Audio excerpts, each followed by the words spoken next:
Kunze ba televiziyo ya Azamu hano turi kuri stade regional Nyamirambo ahagiye kubera umukino ukomeye ugiye guhuza ikipe ya Apr Football Club ndetse n'ikipe ya Kiyovu Sport. Abo rero nabakinyi ku mpande zombi bava mu rwambariro berekeza ku kibuga cy'umupira ahagiye gutangira umukino w'indyangurye, umukino w'ishiraniro aho ikipe ya Apr Football Club iyoboye shampiyona Azam Rwanda Premier League idashaka gutakaza inota na rimwe, mu gihe Kiyovu ubona ko nayo iri ku mwanya kugeza ubu wa gatanu n'amanota ya 41 idashaka kumanuka ahubwo ishaka kujya gufate umwanya wa kane ikaba yagira amanota 48 naho ikaba yahangana na Kigali, uretse ko Kigali kirusha ibitego byinshi. Kiyovu haijashinda mechi. Basi mechi imeanza sasa hivi kipindi cha kwanza. Mwenzangu Abdul Jabari Gakuba Romario, karibuni katika studio kuweza kuwatangazia moja kwa moja mechi hii kali kati ya Apr inayoipokea Kiyovu Sports Club. Asante mwenzangu, ni mpambano muhimu sana upande wa timu ya Apr kwa sababu jana vijana wa Rio walipoteza pointi 2 baada ya kutoka sare na timu ya Gichumbi bao 1-1. Anamwachiana pale Gendarmerie ndio shuti Gadi, toa pasi kwa Musombwa na Masombwa. Amani ikiwa wa polisi wa zamani anampa Lomami Andre, anapanda kijana huyu nambari 10 mgongoni, jaribu chenga, free kick nzuri pale,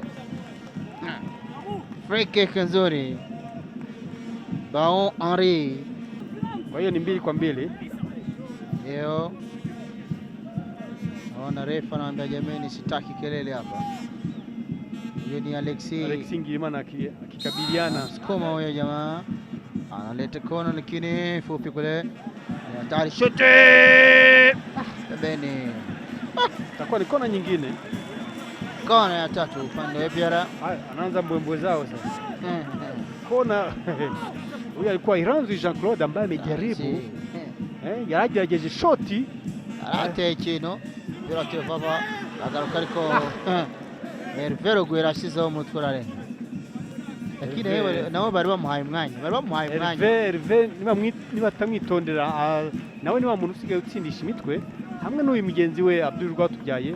Ireza nde yao biratangariana kwa Bao kurana atanze umupira nabi ariko uyu musore itaho kugarura vuba Yanike arugara uburyo bwo kureba mu izamu. Pira Fiston tanze umupira ya Yanike ndi Rwanda rw'umuso zamuka neza ariya kongera kusubiza nyuma ariya cyebye ku Rwanda rw'uburyo fonga neza kwa Yanike aragira arashose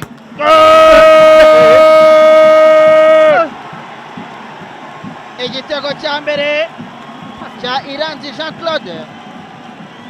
Jean-Claude anaandika bao lake la kwanza, lakini bao ambalo kwa kweli amewashtua, ni bao ambalo ni la ustaarabu. Kwanza kabisa nimeona gonga za hapa na pale, amewashtua goalkeeper. Aliona goalkeeper Mutabazi Jean Paul alivyosimama na kuachia kombora mpaka jamaa anashuhudia mwenyewe goalkeeper kabisa. Jinsi alipiga mlingoti wa lango, check jinsi alivyogonga pasi ni mwamba, goalkeeper anaangalia kumbe bao linaingia namna hii. Amini check jinsi alivyoachia shuti. Hili likiwa ni bao lake la 7 katika ligi kuu Azam Rwanda Premier League. Ahanga kuresha rero babako kugeza kuri minota 41 Kiyovu maze gutsindwa igitego, bashakishwa nabo bakwishyura ariko bikaba bitarashoboka muri iki gice cya mbere, mu gihe abandi bahanyanyaza bashakisha n'ikindi gitego. Baramanutse bangaba Wini Isa Eje Iranzwe kwa Isa stand pass vuba birakomeye mu izamu hari ariko wapi Rutanga gato ndabona umutoza Yves Rwasamanzi ababwira ati muse nk'abakomeza gusatira murebe ko uriya warushose ni Amasombwa Mukamba bose bakabakinisha imoso. Igice cya mbere kirarangiye hano igice cya mbere kirarangiye hano kuri stade regional Nyamirambo. Ikipe ya APR ikaba iyoboye itsinze igitego kimwe ku busa bwa Kiyovu Sport. Minota 45 irarangiye, bakaba bagiye kuruhuka kugira ngo bategereze igice cya kabiri uko biza kugenda. Ibyo byose igice cya kabiri nicyo kiza gutanga intsinzi, kuko ubu ngubu biba bikiri by'agateganyo, ko igice cya kabiri burya hahinduka byinshi. APR kimwe Kiyovu Sport ubusa. Igice cya mbere kirangiye ari uko bimeze amakipe yombi uko byagenze. Half time Kiyovu ubusa, APR yakiriye ikaba ifite igitego cyayo kimwe. Hanyuma amashoti yagiye bagerageza mu izamu, APR ikaba yagerageje ku mpande imwe ishakisha ukuntu yatsinda igitego. Hanyuma shots on target ubusa ku busa kugeza ubu ngubu. Amakorneri ni 3 ku ruhande rwa APR, mu gihe Kiyovu yabonyemwo 2. APR ikaba yitangije Isa tanze imbere hariya. APR kimwe Kiyovu Sport ubusa. Cyarekanye ariko mbona umupira Kiyovu bamaze kuwufata Sombwa, ariko APR yamaze kuwucakira, niho herekanye ahangaha. Waje nawe Cameronaria bao are mchezaji kutoka Kameruni huyo amejaribu mkwaju lakini ukapaa. Ndipo ilivyo, amejaribu amepata fursa nyingine. Ametoka nje, ni wakurushwa, atarusha buke. Pasi nzuri, anakwenda pale Romami. Kontrol vizuri Romami, bado na Iranzi. Romami anapanda. Ananyang'anya bado Romami ana mpira.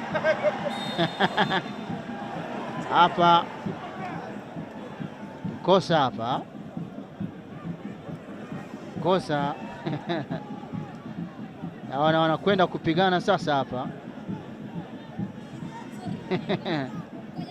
Romami na Iranzi oni na Masombwa amempiga pale, lakini kweli naona bwana amemchapa mwereka kabisa. Ona huyu nani? Ni Gadi huyo. Gadi ni anshuti. Gadi ni anshuti Bado kucheza timu ya Rayo kwenda kuleta free kick. Yo jana wanajipanga kwenye ukuta, aleta cross lakini kichwa, kipa na daki hapo. Jamaa wanataka sijui ni nini hapa. Watu jae baragara gacharia pirate starate ariko baragara yanza ita atanga passe vava gao mezero. Bari bakoze construction zabo nziza cyane. Uriya mukinnyi ubonye utera ugeragezamwo ni Tanga Eric, ubona ko yakirije kuruhande rw'ibumoso asatira izamu. buke Yannick buriya Rutanga arasubira inyuma rero. Tanga bigaga ko agiye gusubira inyuma, avuyemo buke Yannick. Bigaragara ko ukuntu bigiye kugenda nuko uriya musore ahise agaruka imbere. Michel rero agiye kugerageza nawe, byari ko bakomeye, teye umutwe pira ure hanze. cyari kinyoye iyo uriya ariko hari abantu urabona ko n'umunyezamu yavuga ati yaroruje, basanaga naho babwira abakinnyi ati ubundi twabonaga aroruje, ariko bavugana ati muri mu biki Amani nanone akoze akazi kuko iyo atawusohora hanze cyari cyagezemo durangaro amusunika atari ko uransuri kunjyana he. Turebe Fiston Tekonere area pero garuka ko Iranzi ku ruhande rw'ibumoso arakebye. ariko nanone iyo utanga centre isa nigana muri box ya de reparation kugira icyo bitanga nanone ko yashatse ngutera mu izamu, ariko nabwo umupira usohoka arapanda Ombolenga gacenga marijari atanyanganya bila shaka. Panda Iranzi wanajuana kwenye timu ya taifa na kwa Iranzi. Iranzi na mpira bado jaribu chenga huko Shuti! Oh! Bao la pili. Huyu kijana Benedata Janvier anaachilia kombora kubwa sana. Goalkeeper alipogeuka nyuma yake ukuta unacheza. Nizar Kambil anaendelea kutabasamu na vijana wake. Naam, mpendwa mtazamaji, hili bao la Janvier Benedata amelipata kwa kazi kubwa iliyofanywa na mchezaji Jean-Claude Iranzi. Ndiyo kabisa, ameachilia kombora kubwa kabisa. Kazi kubwa iliyofanywa na Iranzi Jean-Claude imeiwezesha kumpa nafasi kijana Janvier Benedata. Ndio maana tunasema kwamba huyu mchezaji Iranzi mchezaji muhimu sana upande wa timu ya APR. Ya ameona yeye hataweza kufunga kwa sababu already kulikuwa na ukuta, akaachia pasi safi maridadi baada ya kustop ule mpira na kumwachia pasi mrua iliyomwezesha mchezaji Jijia kuachia kombora. Bao likatinga, bao safi. Basi tu unamwona kocha, zinasalia dakika chache, bado dakika takriban 20 na kitu kabla mechi kumalizika. Anaona vizuri, anapanda ni Jean Paul sukuma kombora, lakini safi hapo, si mbaya. Kugerageza kure ni byiza, gushota uri kure bituma n'umunyezamu avuga ati kumbe abantu bashobora no kuntungura nanjye. Ibyo ni byiza. Ariko se duheruka kubona ishoti nkariya ryari ryacyo burya. Uri ngo tukiribona rero. Mukiri Papi shoti la ararebye uko ahagaze ariko umupira ukawasohotse. Papi winjiye mu gice cya kabiri cy'umukino, bona iminota ari 90 ubu ngubu, ndetse ko hari iminota y'inyongera. Yamutunguye nanone Papi. Patrick yabonye uburyo nawe hari igihe atungurana. Patrick Sibomana, abakinnyi ba Kiyovu Sport barazamutse, tera vuba ariko ukaba wageze mu maboko y'umunyezamu. Haya, kama nilivyoambia, basi mpira umemalizika hapa, mpira umekwisha. Mchezo ambao ulikuwa ukichezwa hapa, pambano wa siku ya 24 kati ya APR na Kiyovu umemalizika kwa ushindi wa APR Football Club. Hapo akipeana haya, wanamwambia jamani, kazi imefanywa.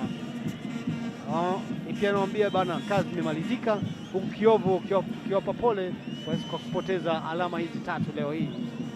Basi goalkeeper huyu ndio mnayemuona Jean Paul Mutabazi, bao mawili ameingia. Mukino beraganga rero urarangiye ku ntsinzi ya Apr Football Club, na ikaba igize amanota 50 rero na 8. Apr 2 Kiyovu busa. Ababitsinze ni Iranzi Jean-Claude ndetse na Janvier Benedata. Kimwe kinjiye mu gice cya mbere, ikindi kinjira mu gice cya kabiri. Full time statistics uko byagenze rero muri rusange, Apr ni mu bitego 2 Kiyovu nta kintu abonye.